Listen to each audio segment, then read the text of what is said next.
In order to buy real estate, you have to put offers. Without putting offers, you cannot buy real estate. In this video, I am going to share with you how you can put offers, what are the different terms and conditions that you can put in, and what is the different stages of putting the offer. So if you are interested, then stick around. Alright, you have looked for a property, you liked it, now you want to put an offer. You have already made up your mind that you want to put that offer. Here are different steps. The first step is know your numbers. It means that you know how much you can afford. There is no point of putting an offer something that you cannot afford.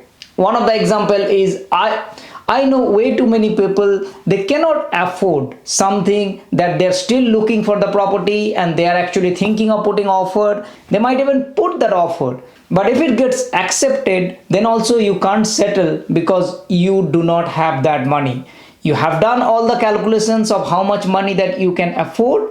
Be strict with that money. Knowing your number is very important. If you're buying a property which is like a $500,000 and then all the cost that you need from your side is, let's say, around 100,000 or 120,000, make sure you have that money so that you can settle. So before you put the offer, make sure that what is your numbers, what is the amount that you need from your pocket, and that is already there. Then only you should start, because there is no point of, otherwise it's a waste of time putting more offers, and if it gets accepted you can't settle, then you have to reject that offer from your side, and it is difficult sometimes to reject unless you have a get out clause. The second stage of putting offer is knowing the price and terms. It's very important to know how much you're going to put the offer. If you have already decided, let's say it's a $500,000 property and you are planning to put a $480,000 or $490,000, you need to know that price before you write that offer. There are some terms and conditions that you put in, subject to condition, or the settlement would be in 60 days or settlement would be in 30 days. Whatever terms and conditions that you think that it will be suitable for you, those terms and conditions you will put as part of the offer.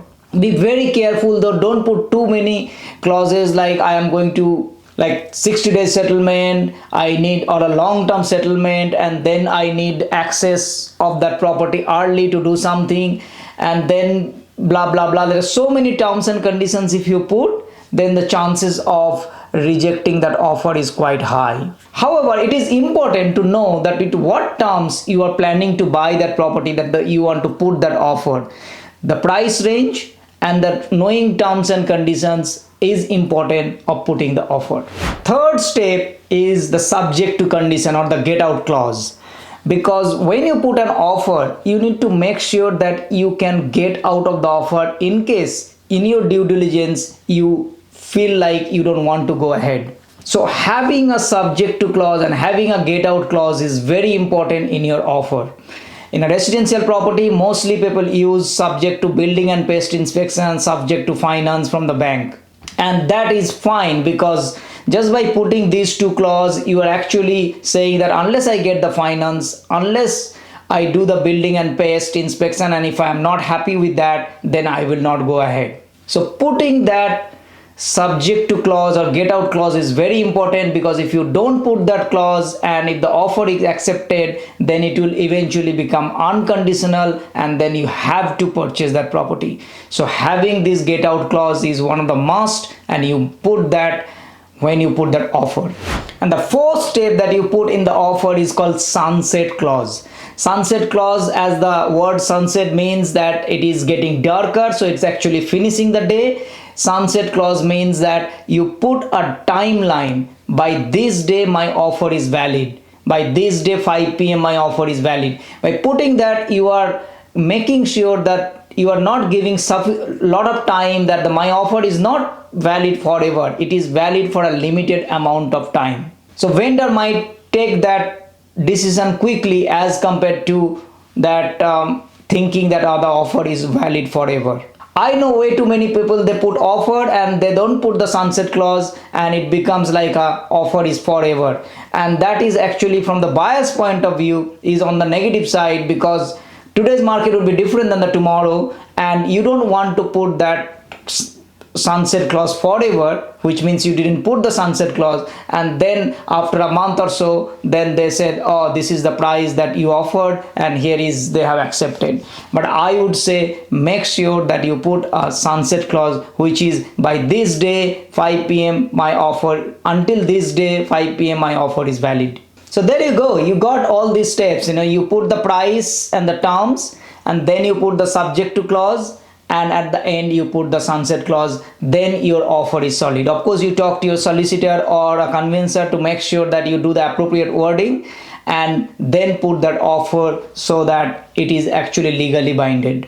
Now the next step when you put that offer is either the offer can be accepted or the offer can be rejected. These are the two things that can happen, right? If it gets accepted, well done, congratulations, move forward. Now you do your due diligence, now you do your all other work so that the property can be purchased. However, it can also possible that it is not accepted, means it is rejected. The vendor or the seller agent had told you that, oh, this offer is not accepted.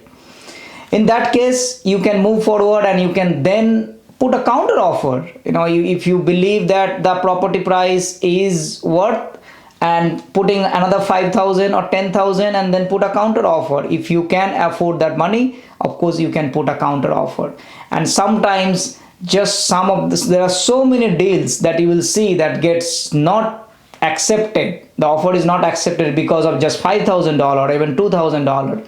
And you also need to understand there are a lot of time and effort that you put in to analyze the deal, and you actually went for it for the first time, means you wanted to buy that, and just for 2,000 or 5,000 you might not want to lose that. So putting a counter offer is an important part as well. Often if you ask the seller agent, okay, what is the vendor's expectation, you know that, and sometimes you see that just 5,000 increasing, it might get accepted. And this can go on, it can even be rejected, and then again you can put another counter offer, and probably second time or third time you must be lucky. It also depends on the market, it also depends on the where you are purchasing it. Sometimes if the market is downturn, you can have a better negotiation strategy, you can have a better negotiation with the seller. But if you buy something which is a really hot market, then there is a chance that the vendor has multiple offers and they might accept someone else's offer which is a bit higher. My mentor always says that unless you put offer, you cannot buy property. You have to put multiple offers in order to buy a property, and the more and more offers that you put, chances are one of them will be accepted, and then you will move forward with your purchase. I hope you like this video. If you find this video is helpful, then consider liking this video, subscribe my channel and turn the notification bell on so you get to see more videos like this, and it will also help me to reach out to more people like you. Thank you so much for watching, and I'll see you next time. Bye bye.